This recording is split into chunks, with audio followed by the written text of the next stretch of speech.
Hello, good morning, friends. It is the glorious month of October, and I wish I could show you. I guess I could, but it would probably not be quite the same. The glorious trees outside my window. I find October and the bright colors, the yellows, reds, and greens and browns, so beautiful and inspiring. And as much as I love September, sometimes I think October tops it. But I've noticed each month is beautiful when you notice it, when we take the time. And that's one thing that I'm loving about not rushing off to school early in the morning and being inside all day is I actually get to experience so much more of nature and the changing seasons, and I'm so grateful for it. So yeah, you can tell by the sun over here and that it's a really bright sunny day, even though it's quite cold here in Canada. It's been getting below freezing every night for the last bit. So have a good cup of coffee here, and I'm enjoying that. Also was cutting up an apple, really good apple. I forget what they're called. My friend Inga brought them up from British Columbia. A Swiss Arlet, I think. Oh, I should have researched that. But they're really good. They're tart and really crispy, just exactly how I like them. So I've never eaten on camera before, sorry.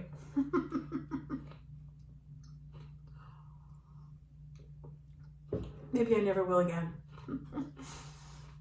Well, I'm glad you're here, and I wanted to talk today about the idea of labels.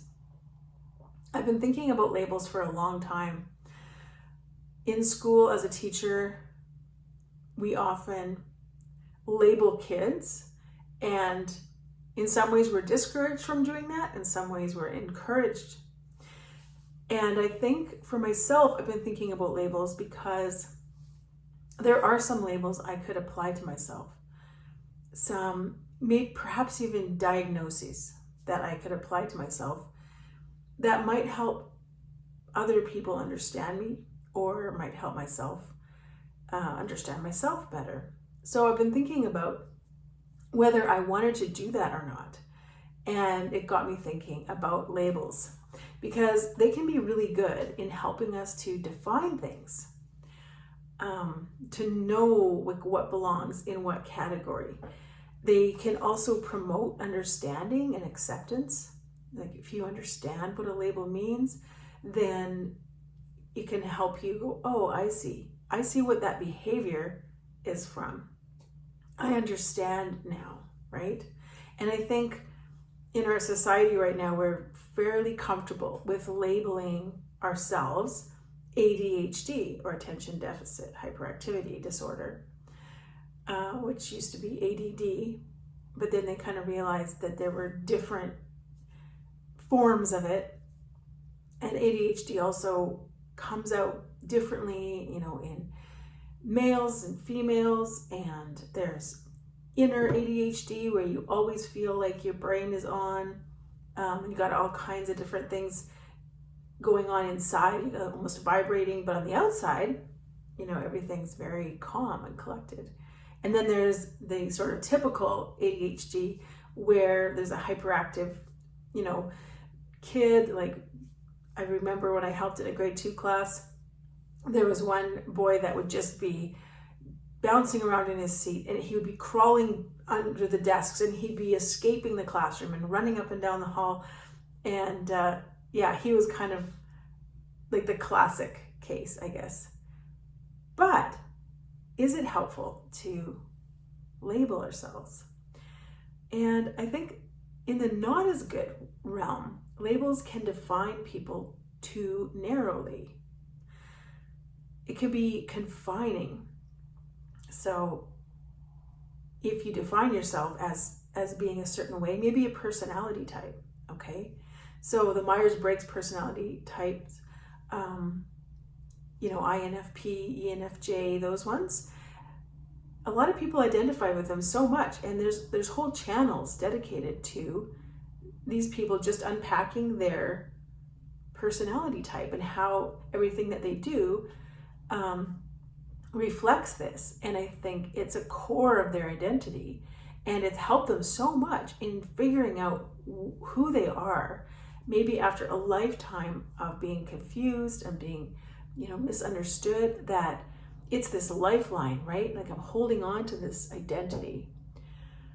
And I remember years ago when I first heard about personality tests, I did the one, I forget what it's called, but it's an old one. And it has sanguine, melancholy, phlegmatic, and I just forgot the other one. Maybe it'll come to me. But sanguine being very outgoing, being, talkative, maybe over exaggerating, and just so many different things about that where you could figure out if you were sanguine. Melancholy, more orderly, organized, particular, maybe tending to a low mood, things like that. So I remember taking those tests. Oh, choleric, like the lion, like the always in charge, the boss. And cholerics would never like personality tests. They hate them or they reject them. And I noticed that that's true a lot of times. Those personality, really type A people, they're not really into personality tests, or they'll kind of scoff at them, or they won't take them on. Anyway, whenever I took those tests, I was always pretty much half and half between melancholy and sanguine. And that kind of sums it up. I have a lot of different things going on. Anyway, I did identify with that for a while. And when I would do something, I would see myself through that lens. Oh, that's the sanguine part of me coming out. Or, oh, that's the melancholy part of me coming out, right? So it was interesting. It helped me understand myself. And so it was good for that. But I think labels can become such a core of identity that the person loses themselves in it. And they kind of forget that they are a real person and not just a category, right? Or a label. So there's this defining the good part versus confining, sort of narrowly squeezing into a box. And I was thinking about boxes. I was thinking about how if you label a box, or you just know what you always put in this box. Like, for example, we always put little electronics things in this box. And it used to sit on our counter at our old house beside the phone. And if you ever needed like a random electronic cord or something like that, it would usually be in here. But I was looking at it and I was thinking, like, without a label, this box could be anything. You could put anything in here. But if I, for example, excuse me while I use props today. I don't know if you can read this. Is it backwards? Yeah, it probably is. But purple, if I put a purple label on this, and that's not random really because it has purple flowers.